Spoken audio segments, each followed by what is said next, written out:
live. And we're back. Back for battle. Back for battle. Now, there's no fights today, obviously. Today's Tuesday, so at 10 o'clock tonight, there will be the the show. Yes. Are you even watching it? Are you? You guys better get on watching it. It's actually almost done. It's really it's not as entertaining, honestly, this year. I don't want to downplay it after I just hyped it, but it's not. No, from what I've been seeing, a lot of people have been saying that on like the message boards and saying that it's not like the past ones where there was a lot more of the reality-based side of things. So you had a lot of the drama in-house. You had probably, I think, excuse me, a lot of even heat between the champions, the coaches actually, really getting heated, and I think there was a lot more intensity, and I think a lot of people like that about it, and it just doesn't seem to have that. It's a lot more mellow. Well, I mean, and then you add on top of that, layer in the fact that there's really this, I feel like, detachment for whatever it's worth. I mean, McGregor, the superstar, you know what I mean? Whatever he brings it all to that superstardom to the table, but he's absent. He's been completely absent on his team. I mean, not completely. I can't say completely because they do have footage of him in there in the gym, and for what it's worth, I mean that's got to be worth its mileage. But it's when you see these guys coming out for the weigh-in. That process, by the way, a lot of you don't know, is probably more brutal than the fight itself to these fighters. If you know anything about weight cutting, that is so harsh on their body. It's harsh on their mentality. It can weigh on their spirituality. I'm sure. It could be very intense. They're cutting water from their bodies. They're putting their organs into jeopardy. They cut dramatic amounts of weight to get down to what you would see. I mean, a lot of these guys would even be like, I remember Emmett and Josh Emmett looked, and who was the other one? It was he just fought last week, Della Maddalena. Jack Della Maddalena, yeah. They both look crazy bad. Where was that, in London? Maybe. I think that actually was a London event. Yeah, and they were. Yep.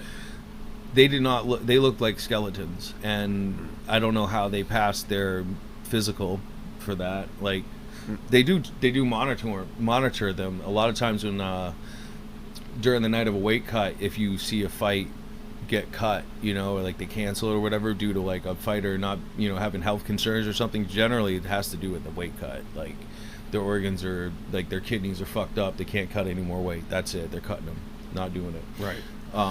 No fight. So find somebody else to replace them. Then, but I mean, so these guys, they take a punishment just to gotta get into the fight itself. Yeah, they do, and that really is half the battle, and it can actually be why some of these guys may not even perform as well, because they have to put their bodies into such states of malnutrition or whatever it might be, and then they have to go in and fight the next day. Right, and again too now, so that could weigh on their mind too, mentally as well. But so back to that show, so McGregor's absent during this phase, which is again, I mean, that's a point where you really need that support, you know what I mean? And if he's going to be absent for each guy every single time, kind of takes away from his presence and ability to kind of be an inspiration to a lot of these guys. Does he owe it to him? I don't know. I mean, he signed a contract to do the show, but I mean, he is a superstar, and maybe the contract at most is he's doing what he's fulfilling it at the bare minimum, which is, why should he do any extra? He's a superstar. Right. I'm going to play the middle road on this one. I don't want to take sides. But yeah. There's there's that absence, and then you go and look at the ringside presence. Like every time he comes out, he's not in uniform with the rest of the people. And uniformity, I mean, I get it. I'm a vet. Uniformity, being on a team, and an athlete, you know, all that shit. It's what ties you together. Even it gives that brotherhood. Like it gives you part of something. You know what I mean? It's like when you go in the ring, it's bad enough you stand in there alone. It's you and the other guy, and the third guy in the ring is just going to make sure that you're not breaking any rules or the other guy isn't. You know, and may the best man win. But at the very least, if you can have some connection to those people who are outside that ring that are screaming some sort of help to you, that uniformity is part of that. Like, you know, I don't know. It's just, to me, it's part of the game. Right. Especially, like, you know, if they had all their sponsors, they'd all be wearing their sponsor jackets and shit. You know what I mean? Like, so it's no different. But McGregor's not in the uniformity, but beyond that, he's also going and standing away from the coaches, which presents two things, actually. Like, I just thought of like a second one as I'm saying this, but first off, it's just like he's off to the side, he's absent from the rest of the fight, he's farther away, he's harder to hear, I'd imagine, at that most. And it seems like he's just like almost like a guy who's betting on people out in the crowd, yelling from a distance. Yeah, you know what I mean? Yep, I can. We all get it. You're a superstar, but yeah, the way he was yelling, it was very akin to somebody, even somebody. I who got was, money on you. You're right, and then they just don't want you to lose because they have a lot of money on you. So I think that actually irritated me a little as well.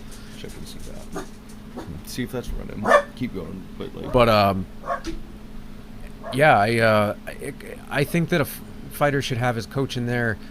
Obviously not in there with him, but he's going to be standing next to that fence, next to his team, and they're going to be cheering him on, telling him what to do right there, real time. Right. And it's so much more personal, and it makes it seem like you care. Right. I think that's really my takeaway. So then my second point comes down to something else that I was thinking of as I was bringing this up. Confusion. So you got one team being yelled at, or yelling to their guy, right? Your team is yelling at you, and it's not just one guy, it's probably like 2 or 3, 4 coaches at a time on either side that are yelling to you. It's people that are in your corner, they're yelling to you. So there's all these voices that are yelling. You got your adrenaline flowing, you're excited, you get into battle focus. Sometimes that shit just gets it like wah, wah, wah, wah, wah. You're not even hearing it. It's just like it just becomes this realm that's cut off from you. But like that all being said, if he's off to the distance in another direction over here, that just adds another tangent of sound and confusion, and who am I listening to, and I'm trying to listen for him, and most of what he's saying is like, again, it sounds like a fan that's betting on somebody. It's not like Coach Lee advice. It's, come on, brother, you gotta, go hit him. It's just fucking weird shit. Like, just doesn't. Yeah. It's just babble. It's like, drunk, high. I don't know. And that's the thing.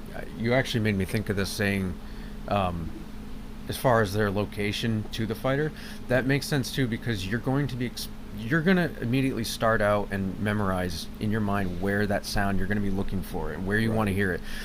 Up against the fence, this actually gives you, obviously it's going to be closer, but he's not somewhere out on some off angle farther away that you have to should be right there on the edge of the. You're going to be hearing Chandler's team. He's going to be hearing Chandler's team more than he's even going to be hearing McGregor, no matter where he is. So that's right. Like if let's just say that. And honestly, and actually, to be fair, it's not fair. It's not fair, because if he's going to be able to stand off to the side, there's a point in time where they separate these guys, like be it a nut shot or an eye poke or fucking whatever like happens that the ref needs to pull them apart, time out. And when they stand them off to the different, they don't let them go back to their corner. They make them go to a neutral corner. Connor's standing in one of the neutral corners. You got the commentators on one side, so the Connor's on the other corner. So your corner, well, actually, let's use this. I'm in the blue corner. Ghost is in the red corner. The neutral corner would be back behind me or where y'all are standing.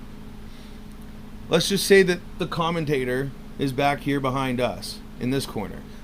McGregor's over there, standing kind of back away from the edge, but he's able to transmit his voice to one of the neutral corners, which is an advantage in that case, depending on what neutral corner somebody is sent to, albeit said. I mean, it hasn't been yet, but doesn't mean it can't be. No. So that and special privilege. Yeah, that's exactly Silver spoon exactly what it treatment. is. And he doesn't even have to fight Chandler at the end of this, I don't think, does he? Because they're going to end up fighting in December. So that's another. He's not in the USADA. He's not in the pool yet. Or he's in the pool, but he hasn't been tested. No. And they got to test twice before they fight. Yeah, So, I don't know. Rules are rules, but then there's exemptions, and do the rules ever really matter? Which really kind of brings us to the subject of this whole podcast today. Oh, yes. The divisions are in chaos. They are. They're a mess. Yeah. Some of them. Most of them. But, I mean, there's just... And I say chaos in a very exciting kind of way. Like, some of them are dramatic. Some of them are drama. And then there's other ones that are just really exciting. What's, like, kind of stirring up and, like, circumstances. And there's a lot of debacles. There's a lot to go over. This is probably going to be a longer show. So, strap on, guys. Put on your hard hats. Shit's about to get fucking wicked. Yeah. I think we should start off with, since next week is fight night, Aspinall versus Tiberia.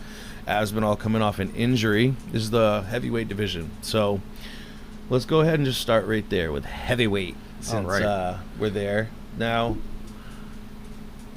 what's going on with heavyweight? So heavyweight the champ of heavyweight would be John Jones, coming up from light heavyweight.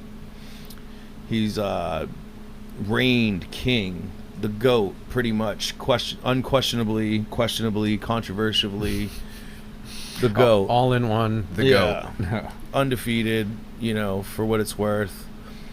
And he goes and finally moves up to heavyweight, which is huge. And he took off 3 years, got buck. He put on real weight. Yeah. This was massive. I actually was looking at a picture of him recently. It was a side-by-side of John Jones in 2019 and John Jones in 2023, this year, and since he last fought. And it was like you could visibly tell the buys, the width on of his torso, those lats, and the shoulders. I mean, it was just very much a massive transformation. Yeah, he was. Yes, he'd grown, like, his physiology was done with a proper aesthetic. He had trainers, bodybuilders, powerlifters. He wasn't just building mass. He was building the strength along with it the proper way. So, like, this wasn't just muscle that made him up to that weight. This was muscle that he could still move with. You got to think, putting on that much mass. I mean, he went up from 206, which he was fighting at, 205, 206. And then goes all the way up to, he was fighting at 250 something, 254, I want to say. He came in at, I believe it was around, it would have been around 250, 254. Let me bring up another window here. I'm just curious. You can actually pull him up. Yeah.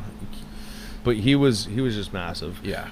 And I think, that really spoke for itself when he went against Gon, who's somebody who's, like, literally, he's kind of the prototype of what, like, we prefer these kinds of heavyweights. They're heavyweights that have mass on them that at the same time are athletic. Like these football player looking guys, large. Put that on silent. Yeah. So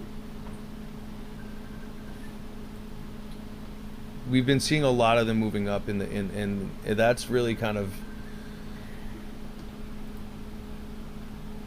You good? Sorry about that, guys. My phone wouldn't shut off. But the mass, like, so anyways, back to where I was getting at. It kind of threw me off my train. But so Gone presented kind of like the best case scenario, I guess, for what you would want to like put up against Jones, because Jones is just like really athletic already. He's tall, he's long. Even though he put on that weight, you know, like everybody was wondering, can he take the punt or can he take the hits up there? Can he take that mass? And has he lost the coordination? Has he lost the speed? You know, does he have power? And he presented that with his fight against Gane. Again, somebody who's at its best, like hyper athletic. Yeah, I think Gane is probably the most athletic heavyweight I've ever seen. We do have... I think it was 248. It shows 248, which is probably his last weigh-in, which was against Gane. Jones was 248, 6'4", 248 with a 84 reach. Oh my God, his reach is massive. And then Cyril Gane, also 6'4", so they were equal height. Yeah. 81 reach. And he was 245, so he came in just a little under him, but he's lean, he's shredded, you know what I mean? And John was doughy. Yeah. Yep. I don't know if there's a way that he can cut in that a little bit without cutting more weight, but... Depending on who he goes against, it could be a good thing or a bad thing. I think people like Gane, it kind of worked in his favor because he didn't need the speed. Gane doesn't have wrestling. I mean, look what happened. He, like, just... in the first round, took him down against the cage, put him in a guillotine. Yeah, he really didn't have much for it. I was... You said that was the second round. He got out-wrestled by Francis, who had no wrestling. No, yeah, so that says a lot. It says everything. And I guess there isn't much to say for his jiu-jitsu, although I haven't seen enough of his jiu-jitsu in the past and comment on it. But jiu-jitsu? I think he might have, like... If it was by circumstance. Like, maybe he just beat somebody down or something. Like, let me see, Gane. What have we got on his records? He got subs. That's his loss. He's got decisions. He got one sub. So he's really more or less a kickboxer. 2 subs. Oh, he did it. Yeah, 2 subs, but those are early in his career. He had a heel hook and an arm triangle, but again, I mean, early. Against who? You know, these guys I've heard of Dontail Mays. I have heard of him, but I've only seen him once or twice. I mean, he's got a shit. What's his record? He's not 10-5. I don't even know if he's ranked. No, he's 10-5. Yeah, he's not ranked. So he's wishing he had money fights. So yeah, this was really early in his career. You would expect him to really only throw strikes. So he's just shredded, fucking hella athlete for a heavyweight. Like, again, the generation that we're into, kind of like the new gen, where it's not these fat boys that can throw haymakers and got chins. It's these really fast, lean, muscle shredded heavyweights. Almost like boxing back in, you know what I mean? You didn't see as many fat boxers. That's actually back in the day. Yes. I mean, those were oddities for what they were worth. Like, you know, butter beans and all that shit. But like, I mean, there was more. But like George Foreman. I mean, a lot of you think he was out of weight because you probably remember the bald old Foreman. That was his comeback. He was tall, lean, and lanky. I wouldn't call him lanky. He's built like a fucking farm boy. Mm-hmm. And, he was mean. If you go look at him, we had a fro back in the 70s. Man. It's terrifying. Nope. George Foreman is an absolute legend. And Ali doing the rope-a-dope on him. Ducking 17 shots. Changing the game. Bobbing, weaving. Changing the game. Yeah, absolutely. So, we have this fight coming up. John Jones doing that against Cyril Gane. Yes. So, really, that's the guy. That's the guy everybody's got to come at. So the question is, who does he fight now, right? Like, who's on that? Who's in that division? So, jeez, you got Pavlovich, who just beat Curtis Blades. So Blades is out the question. We're not going to talk about Blades. Blades definitely doesn't have, I don't think personally, the style like to match up. I think he'll be outclassed completely, be it wrestling, be it striking. Just Blades is right where he belongs in the rank, if that. I don't like, see, the heavyweights are really hard to talk about because there's not, heavyweight division is such a different kind of style of fighting to the rest of the divisions that exist in MMA. And you don't see the high level jiu-jitsu kind of stuff happening a lot, which kind of means that the wrestling becomes baseless because where are you taking your grappling? Right. It's always to the ground and pound. You're really going to see ground and pound or heavy shots, a knockout from the feet. Or they're just going to use their grappling to push you on the fence or hold you on the ground because they're fat and out of shape, or they have no skill in that dimension, or they're hurt, whatever, you know. There's just so many, like, it's never really like, or they're just somehow stuck in a position on the ground that they're not able to work into an advantage position that allows them to do what they can do on the ground, which is punch them in the face and sit on them or whatever that is. It's like, you know, and they probably had the advantage to do that early on in their career because they were against people that didn't have the same tenacity to not get taken down or take more punches to the face, or, you know, gut them chins, or have the pressure to keep you off them. Yeah. So it's, you don't really see, and the weird thing, I just feel that there isn't a lot of movement right now going on in the heavyweight division because of, I mean, obviously we just did have John Jones fight, but other than that, I mean, Stipe, Volkov, Shelton, Almeida, I mean, Rosenstrike, where have they been? You know, there kind of hasn't been any fighting going on. So before we go any farther, let us make the point, at least, that, like, we're not trying to search for a fight for John Jones right now because there is one booked. He's obviously fighting Miocic. So that's what's on the table right now. After that, Jones is open possibly for another fight, if, you know, but are these people afraid, you know, I mean, or is it just the UFC kind of like playing pitter-patter with trying to figure out which one makes the money? You know, honestly, the best fight that I think you could match up, hands down, Pavlovich. He's the striker. He's the one with the heavyweight power. He's the one that anybody tries to take him down, they can't, kind of thing. Like, Jones and him is like, that's the exciting kind of, like, can Jones take him down and beat him or keep him off him, you know, or outstrike him? Like, can he take the pressure of somebody at heavyweight that Pavlovich puts on? Can he, you know, maybe outmaneuver him long enough to gas Pavlovich out? Can he take his power? Can he take that consistent persistence? Now, man, I keep looking up these rankings, and I'm not seeing many other people that I think can do it. I mean, John is just such a... We haven't seen John fight at heavyweight enough, for me anyway, to be able to tell how he's going to be against these other people at that heavyweight. But honestly, even despite that, I think I'm only seeing, I want to say Volkov, but Volkov's older, and I don't think Volkov... I think he went down, actually. Why is he up there? Did he go down? No, maybe he is up there. I don't know. Volkov is on a... I don't think he's on a good streak right now. No. He's... yeah, I think he's been losing his last, 2 or 3 fights. Let me see here. I can bring him up. Right here. Well, he's won his last 2, so he is on a win. He's on the come up.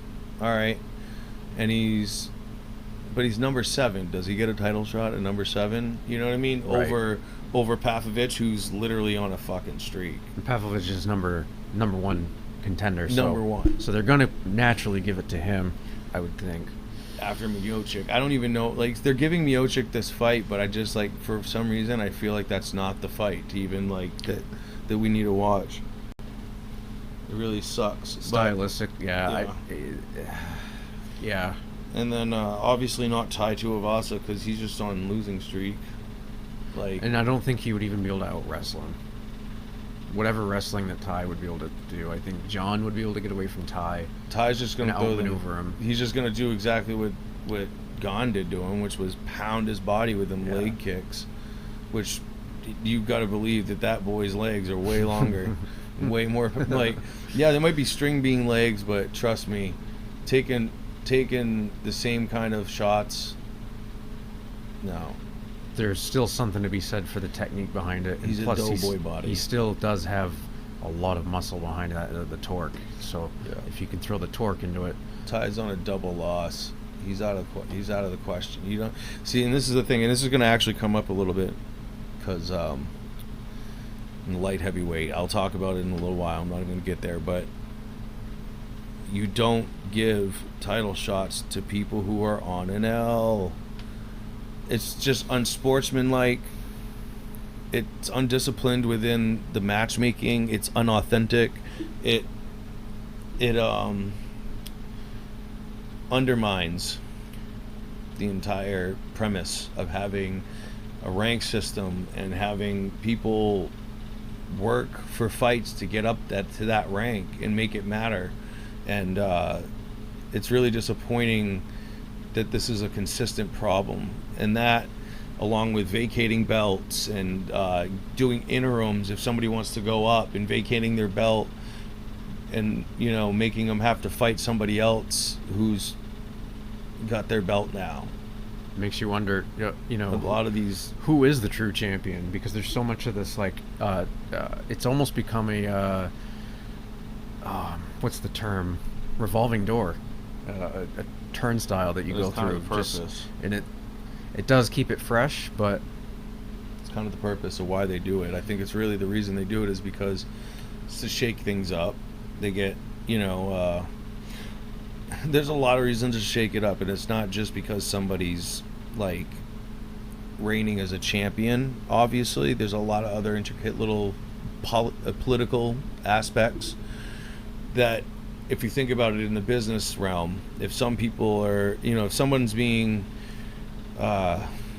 difficult, not taking certain fights, being a prima donna, not being a company man, not selling fights, not we're gonna go down through these ranks, so like I'm gonna end up getting to these topics again, but like Leon Edwards is not a promo guy.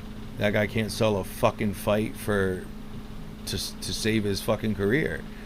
His fights have been sold solely off of the people he's fought against, and not a lot of people take his fights or whatever. So it's like you're making it real difficult to keep your career going as a champion.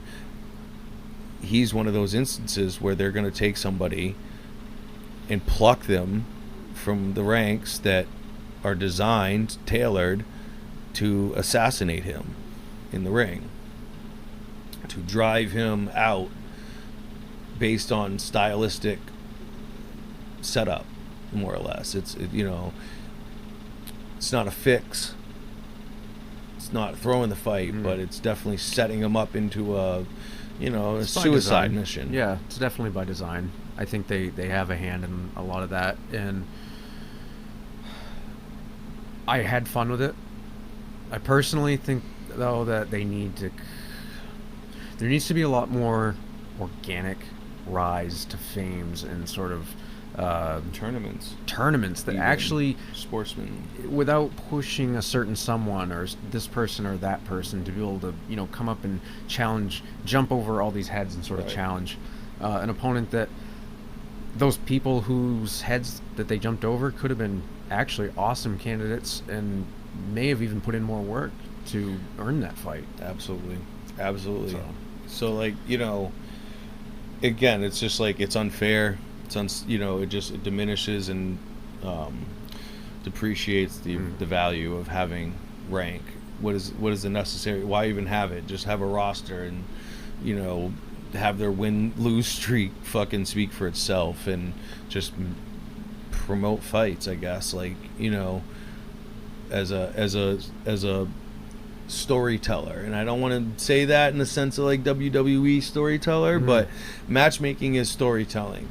A lot of you that might be casual to the sport may not understand there's layers to why matches happen. Especially, I mean, again, I love the UFC, so as I'm saying a lot of this stuff about it, I'm not criticizing it so much.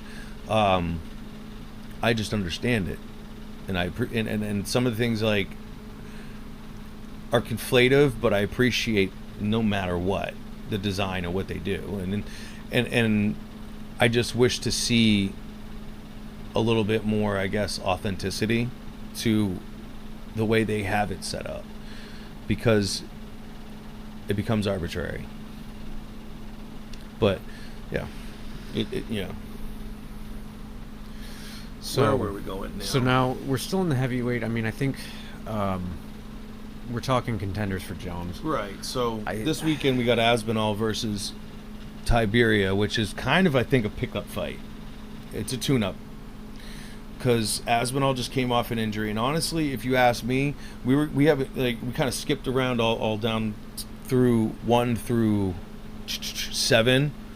So now we didn't touch 5 and 6, which is Aspinall, or sorry, Tiberia is actually like 10. No, I was looking at Tuivasa. So Aspinall's number 5. He's like literally the gatekeeper to the top 5. And the only reason he is there is because number 4, Curtis Blades, and him were fighting, and he fucked his knee up. Went to kick him and blew his knee out. Some weird freak injury. Stoppage, and you can't continue to fight. It's over. And I don't remember if that, let's see, was that was versus... That was a loss. That was versus Blades. I remember that. That is a loss. He took an L. Round 1. I don't know why he took an L. That should have been a no contest. That should have been a no... Wow. There should have been a no contest. That fucks his rank in many ways, because it's taking an L that takes points away from him, which means it drops him, but it also gives points to Blades, that pushes Blades up, which gave him probably a higher... He was like 3 or something at one point, and then he had that L that he just took to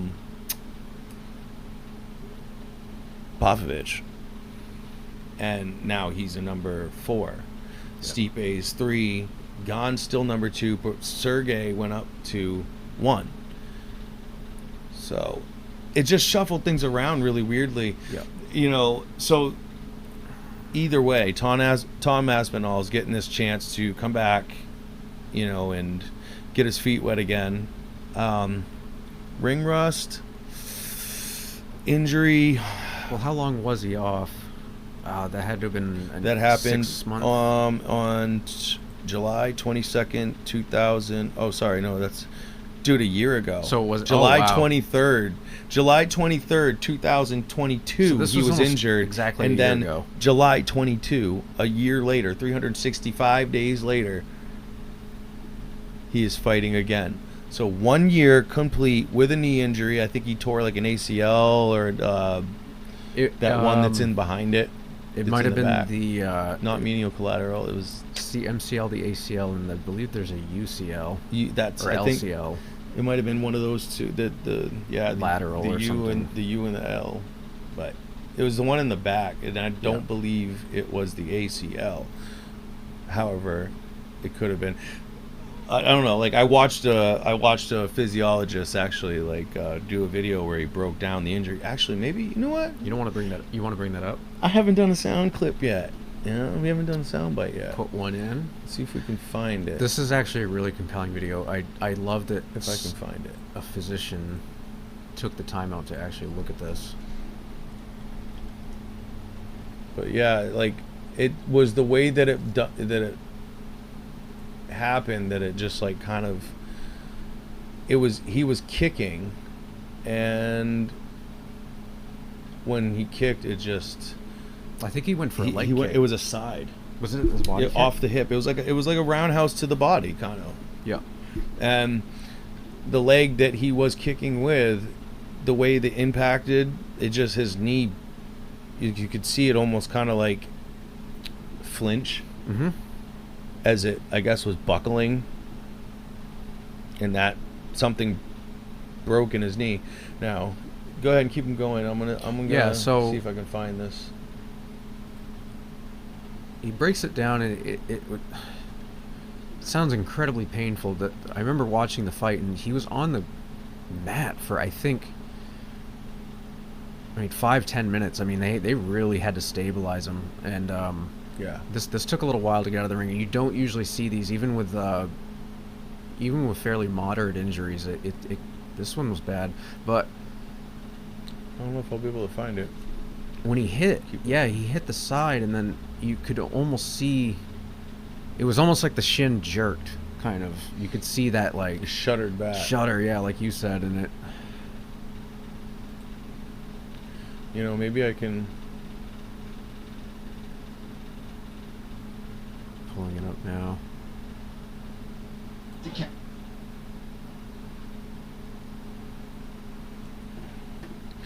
I'm going to try to share this with you guys. Just give me a moment.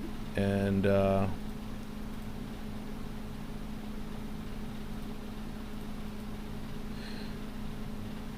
just got to switch it over. There we go.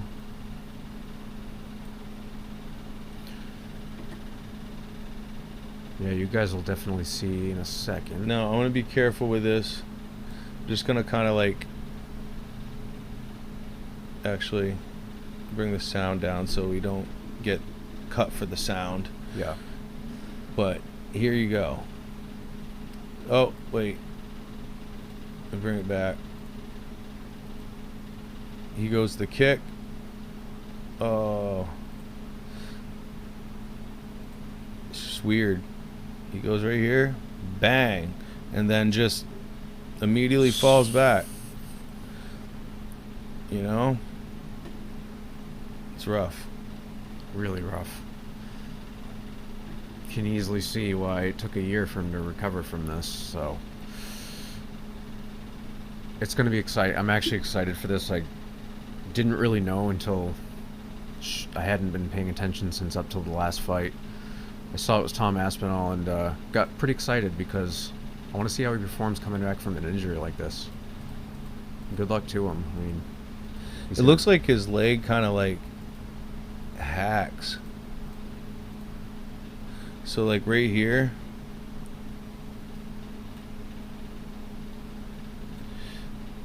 if I can get, it's kind of hard because I can't get rid of this bar here, but as you can see right about here, I think this flexation of where he's hitting it high on the shin, he contorted, he's following through, and this part of his foot, you see the follow through, how there's just flex, see how like rounded this is around his leg. I think the momentum of his leg made his tib and fib, tibula and fibula for you guys, actually buckle back off the knee, kind of like almost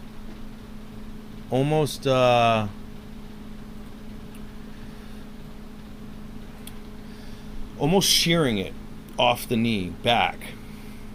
Right. Oh, like it just dislocated the bones from the knee, like it came off. And yeah, like so if your knee's like this, right? Oh shit. So if your knee's, it basically shifted like that, and when it shifted, it tore the ligaments, shifted, because when it hit, it was like bang, or like bang, bang.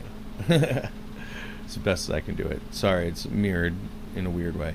So that's what happened. And Rough shit. I mean, okay, so I had a pretty decent MCL tear that occurred from skateboarding, and it took me, I want to say 3-4 months to really get like fully back to like in the gym stuff. Now, I mean, I think his is probably worse than mine. I don't know. I don't think his recovery was very long. In the case of being ready to fight or being in the gym. Let me see. I'll look that up.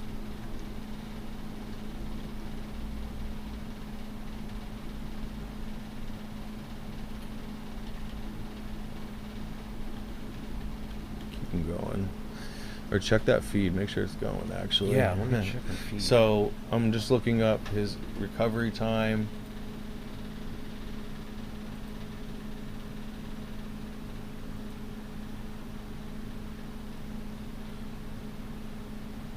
He said back in like,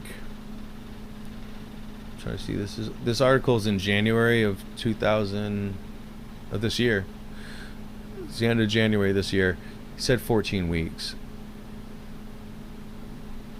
But it was an MCL and damaged ACL, would you say? Oh, so it was only 2 months recovery for it? Set 14 weeks? But that was back in January. Yeah. But that's when the article's from. But I don't know when they're stating Oh. that he made this statement. Right. Saying 14 months. It doesn't give me an accurate. I mean, he could have said that back when he was injured, or, you know, that could have been, they interviewed him for that article. Trying to see how long, how much.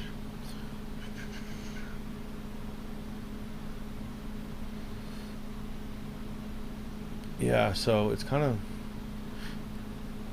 right here, timetable. So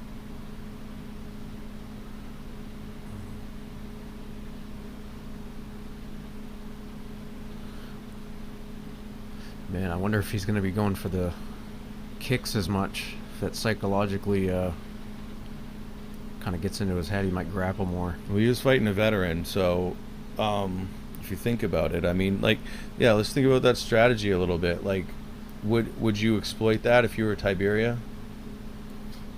I mean, all be sportsmanship aside, I mean, if you're Hit in the there for a legs. fight and you're down and he's a guy coming back, you know, who's above you, do you exploit that with leg kicks? Do you exploit the injury? Do you know, Those outside take leg him off kicks. that back leg? Right. I mean, that's the back leg. You can't really exploit that. They're orthodox. Both You of have to them get him into orthodox. southpaw and pick away at it, but if you pick away at his front leg, he might switch, but Or if he checks anything that comes off the back foot, that's true. might be the way to go. But, you know, hopefully it's stable. That's really the question, is it stable? And that's whether or not he's had the time to recover. I mean, obviously he has. He's wouldn't be taking this fight. He has to be cleared by doctors. It's the professional sport. So, yeah, there's not going to be a question of that. And he's just, my question is at this point, even so, is it truly as stable, you know? Yeah. Knee needs stability. He definitely, like, and luckily for him, I have to think that the He was, okay, so physical 6 therapists weeks. they give the UFC fighters are going to be pretty top notch. It was 6 weeks is what he says up here. Oh. So, it's the most frustrating thing is I don't get to have this fight I trained for. It's a fight I thought I was going to win, and I had title implications. And it turns out I was on my back for 15 seconds and not able to move my legs for 6 weeks. So, that's how long it took for him to start rehab, 6 weeks. So, it's not that bad. Like I said, I was out for 2 months. which is about 6 weeks. If he's got the medical that they've got, I was using VA medical, so he was using. Well, I mean, I'm not to say VA medical isn't great, but it's not what UFC's getting. So yeah, I mean, he's got top notch, recovery going on, and he went to rehab for that duration. I mean, I guess as for the timeline, doctor said this is, I don't know, I'll check and see when this was written, but they gave him 8 months projection. 8 months projection, and he's waited a year until that's like full recovery. I'm saying though, I'm guessing. Yeah. However, the mental side, and that was something I was bringing up, is like, that gets in your head when you get injured like that. And I'll tell you right now, as an athlete that's performed and been out there in many sports, like when you have an injury and you play that first game, that first time back, you get back on the skateboard, it's kind of terrifying. You get the jitters, you get the slam jitter, like, the Hall of Meat scare, like, it just does, it's there in the back of your mind every time. So, I couldn't imagine that wouldn't be absent for him in this coming in, is like, but he is taking somebody way lower than him on the rank. So that could play out very well in his favor. So yeah, on paper, the stats all say that he wins this fight on paper. Paper. And by like other predictions, people breaking it down. I think Bisping gave it to him. Who else did we see? I think it was Big John gave it to him. Big John, yep. Josh Thompson, yep. Those guys. So the consensus is he's going to win. I mean, that's what everybody believes anyway. But I think Brandon Schwab too. Yep. A lot of the guys. I mean, I've been listening a lot last couple days to like other consensus and just kind of looking at replays and stuff for myself. But yeah, so the question is, like, I mean, he fucked his leg up kicking somebody else. So, is he going to be using that same, right? Is he going to throw that? Unconsciously favoring a leg, maybe even, yeah, you don't know that things like that, or being extra protective of it, or using more grappling rather than striking, or using not more being hands. as aggressive. Right. He might go for more of the grapple, to be honestly. I think strategy wise, I think that's what he should do. Yeah. He should take him down. The guy has no sub, okay, let's look at their tear down here. Like, we had him, Aspinall's got 7.41 on his strike per minute. 7.41 strikes per minute to 3.55. So he's double the output. Flat out double the output. And some. And then his strike accuracy, 65 to 48. Right. 48. Another huge difference. So he's going in there, and now let's look right here. He's got no fucking significant strikes per minute. He's making them count. When they land, they're kind of. I think he's swimming. He throws haymakers by the sound of it. He's got 3.5 strikes per minute, with his significant strikes per minute being 3.31. With a 48, so he's gonna hit you 1 out of 2. 1 out of 2, and it's probably gonna fucking matter. But what's his KOs here? It's got 1, 2, 3, 4, 5, 6, 7 KOs that I can see on this list. He's a KTFO'er. He's a KTFO'er. He's certainly KTFO. 24-7. I mean, I'm sure there's more than that. They didn't show his whole record. I thought that looked short, but it doesn't say up here you what can is. see detailed stats. Click on row to see detailed stats. Oh, that's just a. Yeah, fuck all that Never mind. noise. but I don't think we need to necessarily get into that. Like, it's he's going to rely on that, and the chances are that's going to be a thing that like has an impact. Aspinall's got a chin. He's a tough dude, and that being said, we did just get okay. So we just painted a picture. This guy, he's got some good throws, right? He's significant when he lands. He's hits 50-50, okay? But it's half of what Aspinall puts out, and Aspinall lands significantly, or it lands more. His significance are lower than Tiberia, but he has a higher defense. His strike defense is 64% to a 55%. I mean, MMA math shows that Aspinall is more likely to land more strikes and dodge more strikes. But may not be landing as many significant strikes, but that's pressure still, you know what I mean? And that could be, on the feet already talking striking game could be dangerous, though Aspinall may not be throwing the kick as much.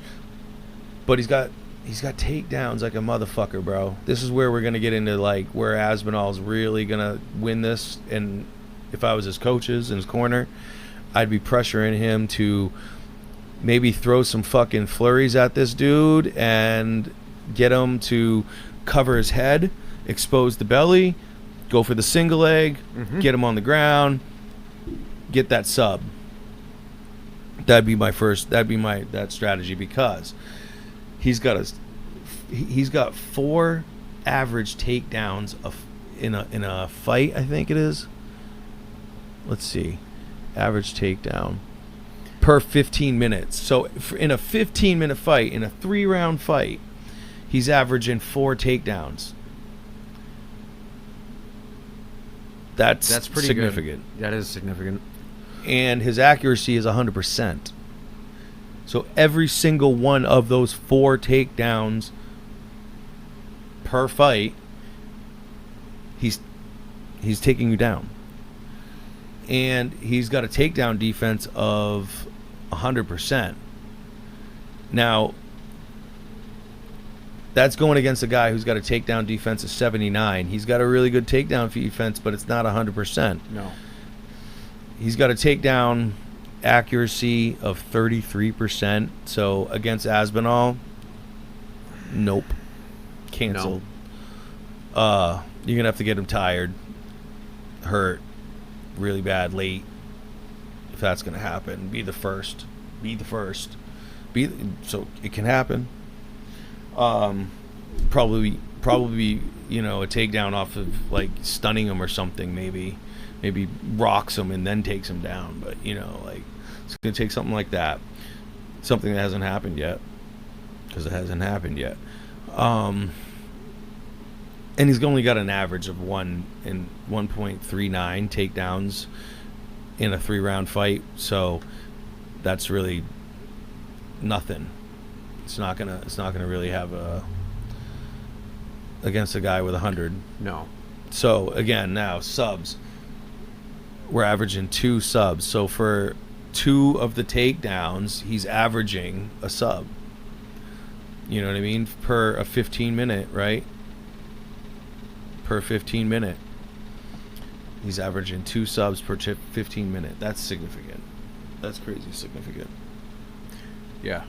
And if he does have a lot of subs on his record like that, I mean, yeah, just go for the triangle. Go for, take the back, whatever. Just get it done on the ground. Yep. Take him down. That's what your stats say, Tom. Tom. That's what I think we're all saying. That's what we would go with. I say Tom gets this done. I say he gets it done with a submission. Is this a 5-rounder pounder? This should be a 5-rounder. It should be. It's main event. This is the main event. So that we'll see how they do in a 5-round. On top of that, do they have the gas? What's this douche look like? Tom's got enough time to train and get kind of conditioned back. I mean, yeah, he had that the time off with the injury, but it didn't seem that significant. So I think he should be able to, get that cardio back up and kind of get the feel of where he was at. Ring rust, though, that's a whole other monster. We'll have to see with that. He's in shape. He's not. I mean, he's doughy. Don't get me wrong. He's doughy, but he's not like, I think, any less in shape than. Like, that's him on the scales at 278. Yeah, Marcin doesn't look bad. He doesn't look. We'll see how he comes in on Friday. We got weigh-in, so we'll watch that. We'll see how his body looks. He's older. That's the other thing. But he's got experience. Tom's got the injury. Jeez, this is a hard one to call, in the sense of those certain factors, those variables, but I'm going to give it to Tom. And giving that to Tom and all, I think we're going to have to say Tom Aspinall versus Popovich. Honestly, I think Popovich gets the next title shot against whoever wins between Jones and Miocic. But then after that, I'd say whoever win. Well, if Aspinall wins, then he should fight. Ooh, Gone. Ooh. Because at this point, I don't think anybody wants to see blades. No. Aspinall Gone. If that was a pay-per-view, I'd definitely pay for that. That would be a good fight. If he wins this one, that one sells more. Yeah. And I think that would, and that because again, we're not using logical ranking system. We're using UFC ranking, which is right. Matchmaking for asses and seats. That's the fight that sells. So, do you think we got through the heavyweights? Do we need to talk any more about this? I'm kind of running down them right now. I don't think there's really any other names until you get into the top. There's names down there, but they got to do some work before we want to talk about them on our show. Derek Lewis, Rosenstrike. those guys are going to have to, yeah. Volkov's got a Spivak. Yeah. Almeida. Almeida's not bad. The fact that Tiberia's even getting a shot, he shouldn't even be honorable mention right now. No, why not 10? Volkov? Volkov should be still. That would have been the one to put Aspinall in there with. That's who he should be People fighting. People still like Volkov too. He's not past his. But here's the thing: Tiberia needs a fight, and Aspinall needs a fucking tune-up, and it doesn't make much sense going against somebody who's going to pressure his ass. This is more of a sure win if you look at who's in the region of Aspinall coming off an injury. Yeah. No one really of any other. Almeida maybe, but whatever. I think that's the one. Did he already beat him? No. Gelatin Almeida? No. Yeah. Didn't beat him, but anyway, let's move on. We're hung up here. So, that was the heavyweights. So we move on? Now we move to a really interesting place this is again, now I was just saying how we don't use the logic system. And I mentioned earlier about you don't give title shots to people coming off an L. But here we are sitting at the light heavyweight division, which by the title of this, Things Are in Chaos, this is the most chaotic one at the very moment. Only because it's still kind of ground zero moment, would you say? Yeah. Fresh. This roller coaster ride of champions. You have these. What was it? You had Jamal Hill just. What happened before him? Vacated that. You had Yuri Prochazka vacating the belt. You are having this cycle of fighters. So Yuri, let's rewind back. Yuri Prochazka had the belt, and during training after this fight, he was getting ready to get into his next fight, and he injured his shoulder. badly. Like, worst shoulder injury the UFC's ever seen, per Dana White's own saying. That meant he chose to vacate it, or they asked him to, possibly. Whatever it be, they vacated it because it was going to take too long for him to come back. That's really the reason they did that. They didn't want to hold up the division, as they said, which, honestly, I haven't seen a lot going on in that division that says to me it's being held up by these people at the top. Let me just say that. There's plenty of names that could be fighting right now, and they're not winning and them. getting good runs, or there's injury. We're gonna break it down. Yeah. We're gonna break down this fucking division, because I'm gonna tell you right now, this division is a shit fucking show. All right, Prochazka injures his shoulder, vacates his belt. Then Teixeira goes against Jamal Hill to get the vacated belt. Jamal Hill wins. Jamal Hill's the champion. Jamal Hill's got a fight coming up. Jamal Hill was well, all right, I'm gonna say it because this is what's out on the gossip. For, people are saying on the grapevine that it may have happened during fight week, during some basketball game that they were doing for promotions. And it's typical, actually, because you generally actually injure your Achilles most likely playing basketball. That's like the most common place to do that injury. Like, it's not as common anywhere else. Like, there's a couple other sports, but generally it's downward force. My father did it. It's actually one of the injuries that led to really destroying his career after he became a 6-time champ. So I'm familiar with, like, that kind of thing. It takes a while to recover. That's at least 6 months to 8 months before he's being able to go into a training for the UFC, back to MMA training, not rehab. So getting physical and building himself back to, so you're not going to see him for a year. They say 8 months. He's a heavyweight at his age. I'm sorry, even with a good medical.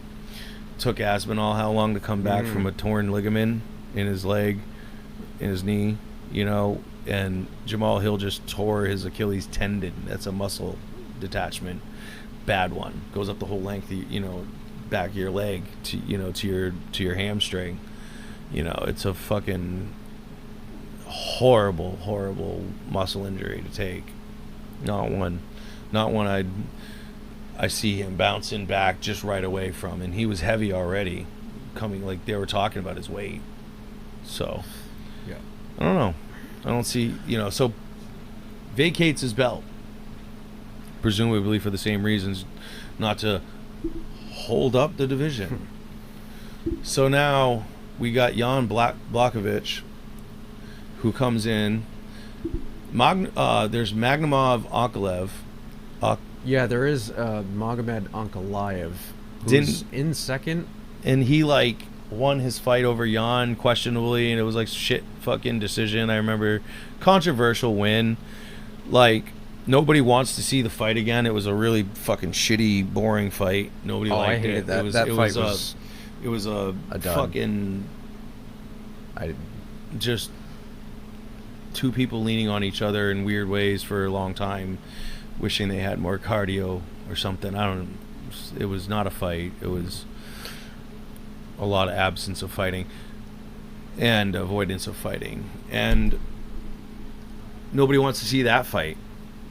Hands down, nobody wants to see that fight. That fight, off the table. Nobody wants to give that guy a title shot. Seriously, it's just not.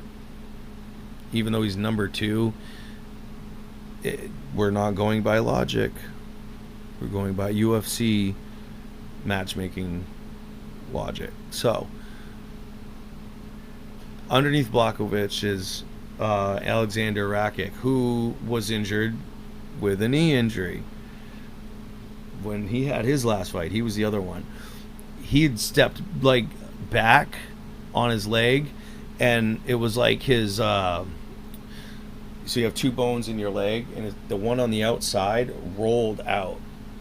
So I think it's the fib on the outside, or is so it tib? yeah. Fib. But it rolled, like you saw it when he stepped back. It was just the angle that his kind of like that he stepped back onto his toes.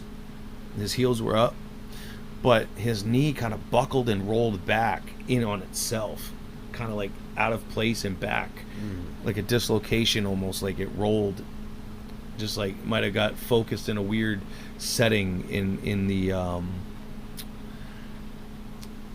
in the actual setting of the bone where it sets up to the knee joint, and it rolled back out of like kind of from the back of his leg and back into place, and it did something to the, I'm sure, tearing his ACL or I would think there'd be some ligamental MCL damage likely. there.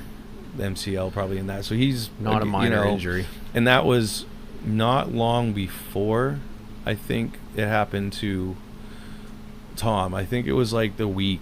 I think it was like this month. It was like you had McGregor, Tom, and Rocket. I remember that month. All fucking leg injuries in the ring, and it was like, what the fuck's going on with these guys? Like going in with leg injuries apparently, and So bad. like having predisposed injuries, which is happening all the time. I mean, look at Dillashaw with his fucked up shoulder. Be honest with your team.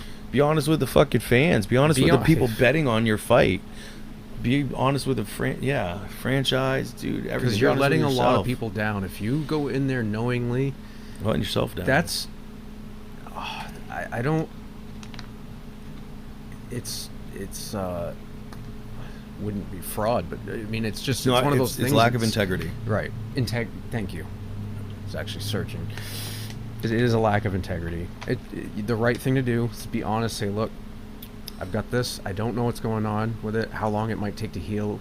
Will it take me out of the fight? We get it. Money's on the line. Right. But money's on the line.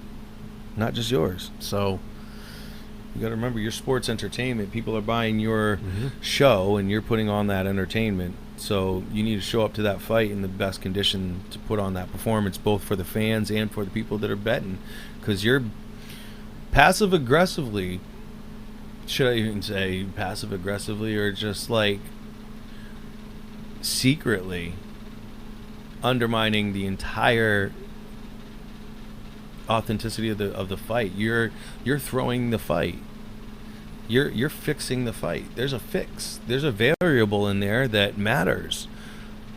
People need to be able to bet openly and knowingly that there's something up. You know, is that give an advantage to the other team? Don't get hurt. Yep. Be tougher. No, I'm kidding. No, don't get hurt. I mean, Yeah. it comes to the sport, clearly, but you know, you got to accept it just like we do. Yep. Don't go in there disadvantaging the integrity of the sport and you and yourself and your team just before that. So moving down, we've got Krylov, who's actually pretty interesting. Yeah, he I was trying to remember his last fight because I think it was his last fight or the fight before last that he seemed a little stale. He didn't seem really into it. Warmed up. He was kind of cold the whole fight. He didn't really seem like it was his best. Nikita Krylov. So he won it against Spawn. Spawn's not even in the game anymore. I think Spawn got cut. Or no. Yeah, wait, where the fuck's Spawn? He's not at number 10. Ryan Spann. Oh, there he is. Okay, yeah, there he is. 21. I was overlooking it. Yep. I was just saying, I was like, man, I thought that kid was like kind of re-rolling himself back up until he took that fight with Krylov. But yeah, he actually Triangle. was going for it really First well. round. It was a triangle, yeah. First round, triangle sub. And he won against Ozdemir. And Ozdemir's sitting at 8. Volkan Ozdemir. He's right under Anthony Smith. Yep. And Krylov also beat Gustafsson. And Gustafsson's, I think, moved up. No. He's not even ranked anymore. Alexander Gustafsson. Yeah. He is No, not in the top 15. He's not even in. He's no rank. He's no rank. So so Krylov's been moving up. Excuse me. But anyway, so now they've got, after that you got Johnny Walker, who's coming off of a couple wins, I believe. And then he's been doing Anthony really well. Smith, who's on an L against Johnny Walker. So Johnny Walker, Krylov, those are your two next names that honestly, like, again, through the logic system against Blachowicz makes sense, because Alexander Rakic hasn't said anything about being ready for a fight, and I wouldn't take a title fight off of an injury no more than Aspinall's getting, a title fight off an injury. So it would be smart for him to get a pickup and make sure he's right and ready to go. So Blachowicz against Ankalaev again? No. Against Walker or Krylov would be the only two that make sense. However, the UFC has done that thing they do, that magical pull the rabbit out of the hat and jump over the rank fucking bullshit that they love to do, and even going farther in ignoring the fact that they're coming off an L. Lo and behold, folks, they're going to take and give Blachowicz a title shot now, as I'm hearing. Like, we just heard him with Bisping. They said they weren't going to do a title match. They were just going to do a match. Yep. And then the winner gets a title shot. But now there's also been released, I guess, leaks or whatever from the UFC saying that it is going to be a title shot, 2 titles on the Justin Gaethje Portier card for the Banff title, the baddest motherfucker. So they're going to put, I guess, Alex Pereira in there. Alex has moved up to light heavyweight from fighting Izzy off this second fight with him in the UFC. His L that he took on it, he's 1-for-1 with him, but he's decided he's going to move up. He's going to fight Jan. So it was booked already. Wasn't a title shot. Wasn't even talking about a title shot. It was just a fight on the card. But now this vacating of the belt again, this disruptive second vacation of the belt, now suddenly they want to rush and put a fucking champion in there right away. No hesitation. And they're going to just give Alex a title shot because he's hype man right now because of his piggyback off of Izzy, basically, in all consideration of his career. I'm not, no disrespect to the guy and his style or his history, his legacy, everything he's done, and I'm just saying, your career, you've been fast tracked up through just to get to Izzy. We all know this. We've discussed this on many different occasions. He's one of those people that they gave him certain fights to make sure that he could get in there and get up to that one shot that he needed to take in and get in with Izzy, and then they ran it back to get him out, and he's out of there. Go ahead. Yeah, you got something to say on that? Yeah, I'm talking a lot. Yeah, so I don't even know where to begin. Jan Blachowicz and Alex fighting. I mean, I think. Well, he's on an L. So he's on an L. Why give him a title shot? That right there. I want to hear your thought. That. Do you give a title shot to a guy on coming off an L? I don't like it. Coming up in weight? I don't like it because it shows to me that you can still gain something from losing. You should always just assume the only way is win. Just lose, guys. And then move up in weight. If you're exciting, you get a title shot. I mean, what? I mean, McGregor's like the one, I think, like, sorry, I know you're making your opinion here, but I just got to say, it's like McGregor's like the one guy in the whole entirety of the UFC that should be able to have that. Why should he? Because he's the money fight. He's the guy. If you keep creating these characters, then there's no more money fight. Plus his record. I just want to say that too. Like, I think Alex's record, he hasn't built himself up like Conor. Not in the UFC. Like, not in the UFC. He has not built himself up like Conor did, which, to your point, yes, they would do that with Conor because of all the points you made. But with Alex, he's only, what, 6-0, I think. I think he's 6-0. They ran him up in he's two on a of loss. those. Right, in two of those fights, two of those 7 fights are with the same guy. Not just the same guy, but a guy, not just the champion and the same guy, but a guy he already fought twice and beat kickboxing, that they brought back, like, from his history to haunt him and put him in the ring and throw him out off his streak. He was literally, again, like, designed, custom tailored to go in there and take him down.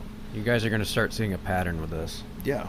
And here's the second, this is one of... They got Bo coming up now. Bo Nickel. Bo Nickel's up in there. But hold up. Let's reel back, because that's the middleweight. I don't want to get too into that. That's a whole other manimal. So, you got no Prohashka. You got no Hill. Ankalev is fucking moot. You don't give a shit about him.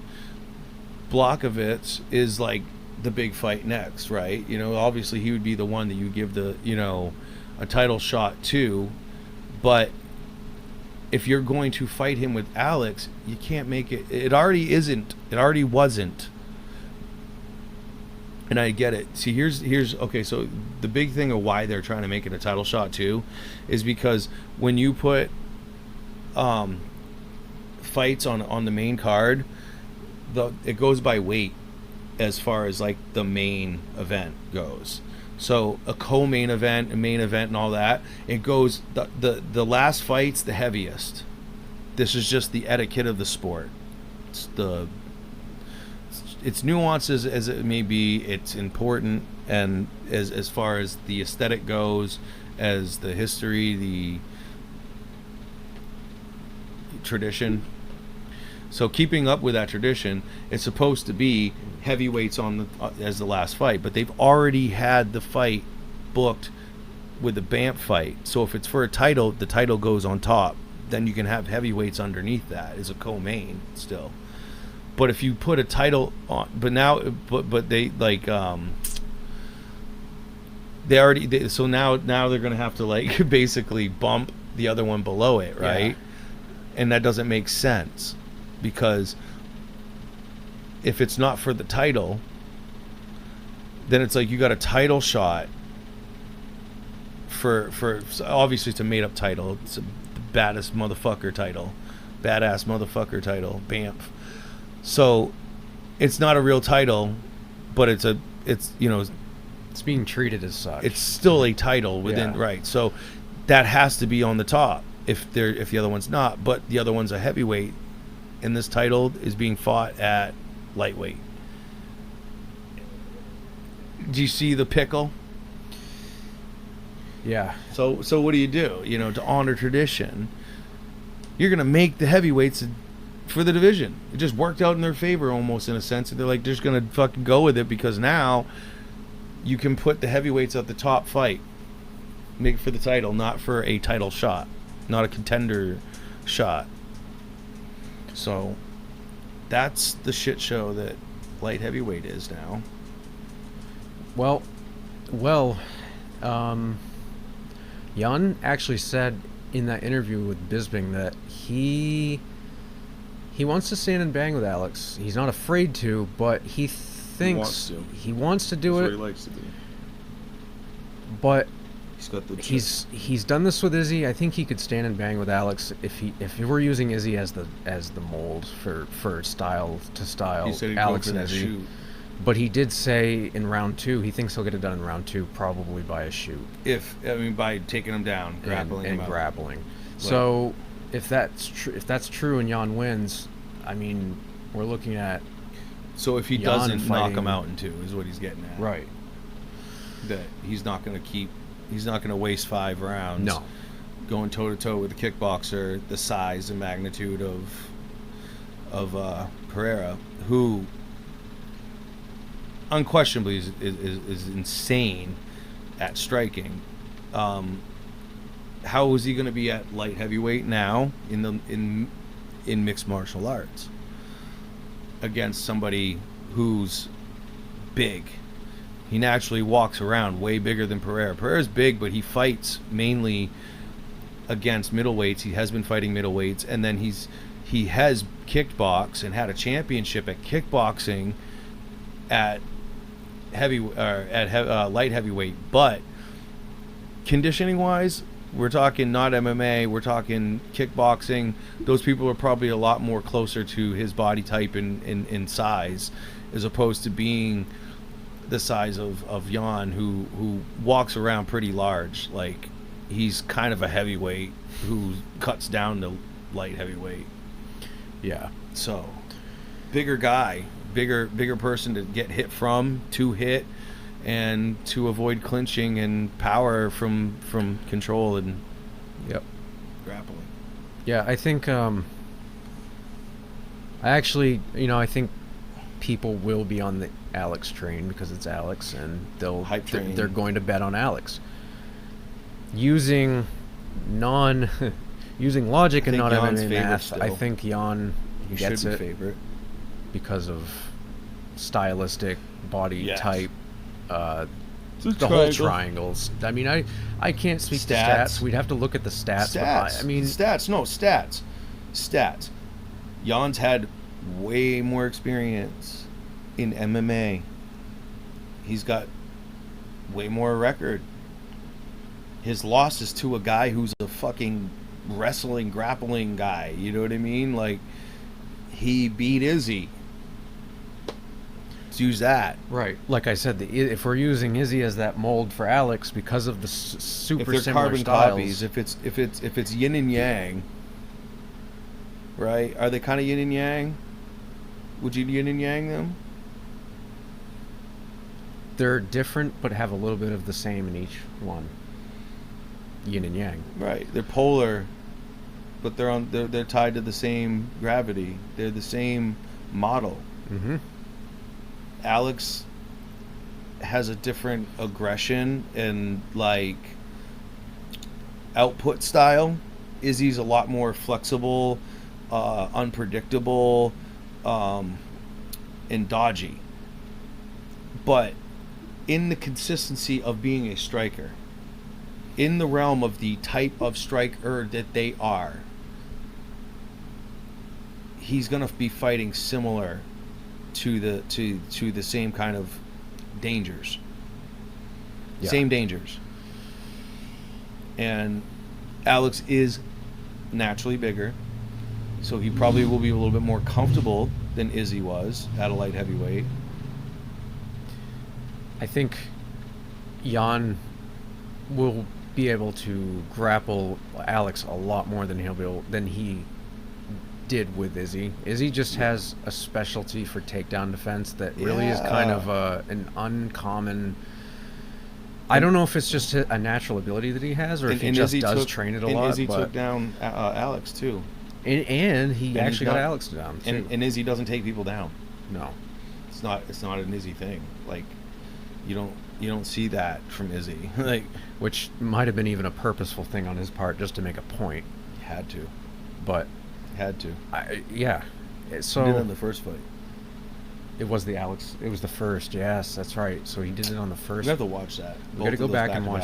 Yeah, let's do that after the second this, one, maybe. Let's see, what time is it? So it's 9:24. So we got UFC's Tough, the Ultimate Fighter series, coming up at 10 o'clock on ESPN Plus, and probably UFC Fight Pass. I want to say probably has it, but wherever you watch your UFC, that's where it's going to be. And we're going to go catch up on that in about 30 minutes. So I think we've concluded the light heavyweight. Yep. Right? Yeah. If Jan gets it, I don't know who would he fight next. I mean, he's already fought. So if Jan wins, in the case, yeah, and is the champ, Because if say they give him if this is the title shot, Jan's champ. Who gets the title shot?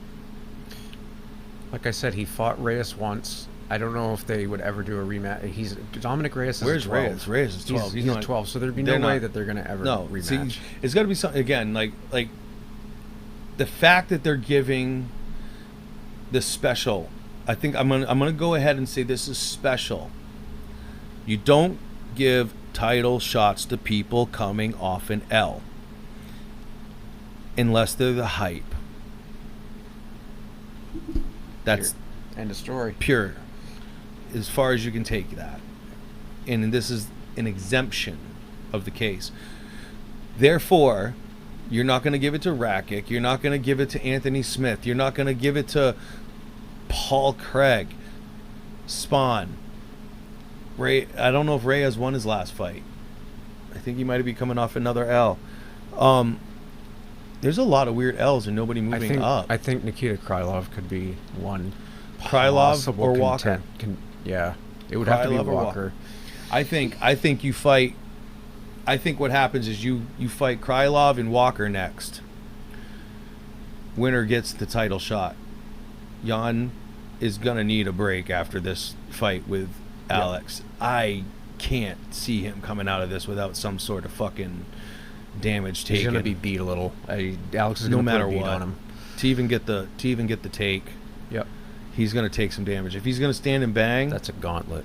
he's saying second round. He's gonna wait. He's gonna try to stick it out till second round before he begins to even consider the take down. That's a lot of damage you can take. Yeah. Look at how bad,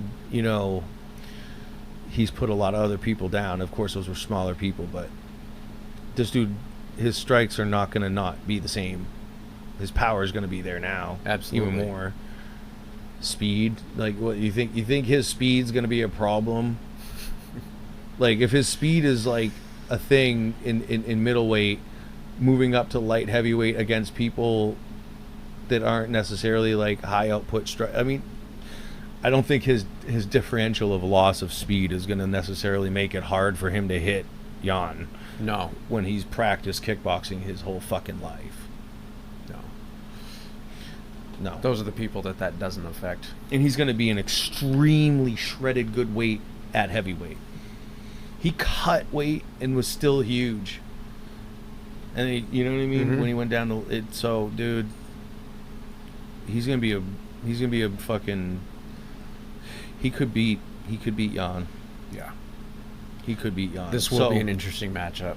Let's look at this two ways. So, we're on the road of Jan winning, and that wasn't to be assumed. That's why I had to go ahead and say like Alex can very much win this fight. In fact, like. Yeah, I don't have a pick for this. I'm not going to pick this. I don't even want to. I'm just going to predict where it can go from here, which is Jan gets titleship, then fights the winner of Walker Krylov, I think. Or Alex wins, same circumstance, fights Johnny Walker or Krylov, depending on the winner of those two of that fight. Although I think Walker versus Walker versus fucking Pereira would be fucking dirty. That would be a dirty fight. That'd just be a stylistic fight. I was gonna say, just thinking of their styles together against each other, that's a compelling fight. Yeah, that'd be great. Now, where else can we look? I mean, and then from there, I mean, it's like Yuri's coming back. So I guess we can't necessarily forget Yuri. We've left him out of this whole conversation the whole time. He got hurt back in the fall. So he could be coming back anytime this fall, coming out after this fight. So maybe while the Johnny Walker Krylov fight happens to get a contender shot, you get Yuri in there with the winner of Alex Jan, and then the winner of Yuri Yuri versus Alex slash Pereira. I mean, fucking Jan slash Pereira, whatever. Fuck, so many. Whoever is the outcome of that gets Johnny Walker or Rakic, Krylov coming up into that spectrum. And maybe by then, Rakic is back and he can go up against a Krylov, Walker, or Anthony Smith maybe would be a good one. Anthony Smith needs a fight. He needs a win. And it could be a way to move Rakic down a rank and kind of bring somebody else up. I'm not going to talk about anybody below that. Oz, you got to be more active to get my attention. Yeah. So yeah, a lot of these guys just aren't fighting right now. I mean, we saw Alonzo Minifield fight recently, but again, ranked 14. These are guys out of the side of the top 5. Right. Do you have anything else left on this one? I think I'm good. So that wraps up this. I don't think so. We've gone a good hour and a half right now. We've gone through the first 2 top divisions. If we get into middleweight, it's going to go another hour easy just in middleweight. There's a lot to unpack with middleweight. A lot. Middleweight might just be a whole segment. So let's go ahead and call this one right now. And we need to get some food. We got to hit the gym. And then we're going to come back and watch the Ultimate Fighter series and see what happens. I think let's quick prediction. Oh, you want to do a prediction? Yeah. Okay. Yeah, let's do it. Seeing how things are going, we were talking about it earlier. We're going to wrap it back up with the show, segue onto it. You're welcome, Dana White. We're in the UFC. We're giving you free promotion off of this to anybody that watches. It's not a lot, but we'll get there. Every bit counts. Yeah, every little bit. So, we're talking. So, whose team might win, Chandler or McGregor's team? Whose guy? McGregor has one guy left? This is last fight. Last fight before they go to the next series of them. Right. I think the show concludes in August. So we got like a couple weeks left. A few more fights left. I think they go through, So anyway, it makes me think. I like to get into the psyche side of things. McGregor's frustrated. We've clearly seen this. So I wonder, and the team, for that matter, I wonder how frustrated McGregor's letting himself get and how that's bleeding into the training and how sloppy. Does it matter? Does it factor in? Does that factor in? When he's not present during the fighter weigh-ins, does it end up becoming a factor or does it just shy off? I mean, he is probably going to put a lot of pressure on him, period. The pressure, I think, is more on the team in the sense overall. You're talking rookies versus veterans. But then you have, so you have older guys who... And the rookies are losing on a streak. That gives veterans confidence, and the veterans have the experience. The last fight we saw, I believe it was the last fight. I mean, it really showed out. He just got him into that leg triangle. Was it? Something like he choked him out. He choked him out with a leg triangle. It was so quick. It was unexpected. He just slipped it in. And he just slipped it in. The kid didn't even know what happened, and before you knew it, we all kind of didn't know what happened. We just were like, wait, what? How's it over? The kid was like kind of like in advantage. The veterans have tricks, so you don't know. I'm just gonna. I wanna. No fences. I want to go with Chandler. I'm just going to go with Chandler just because of everything. I think everything's stacked against Conor so much at this point. I need to get one of them Chandler jerseys. Yeah. I want a McGregor one too. I ain't going to lie. I like them both. Yeah. They're just both the color nice. red. You know what I mean? Chandler's shit looks good on me. Yeah. I got to switch up these corners, by the way. Next show, maybe I got to do that. I got to switch it up. Put my. I got to be in the red corner. You got to be the blue corner. You're Ghost. You're blue. Yeah. I'm Danger. I'm red. That actually makes more sense. Makes more sense. I think it. You want to fight about it? Yeah. All right. All right. So, concluding. So overall, I think Chandler. He's more there. He's more present. Yeah. More involved. Got veterans. Well, so outcome of this. McGregor losing. What does that mean for the show? What does that mean for the rosters? What? Because now it's not Yeah. going to be able to, like, it's a tournament, right? And everybody on this side lost, and everybody on this side won. So it's like, who fights who now? Is it and like who's gonna Chandler's whole team is fighting his whole team? And then, well, It doesn't. How's it's that fare unprecedented out? because they've never had this even happen, so they don't even know. A shakeup.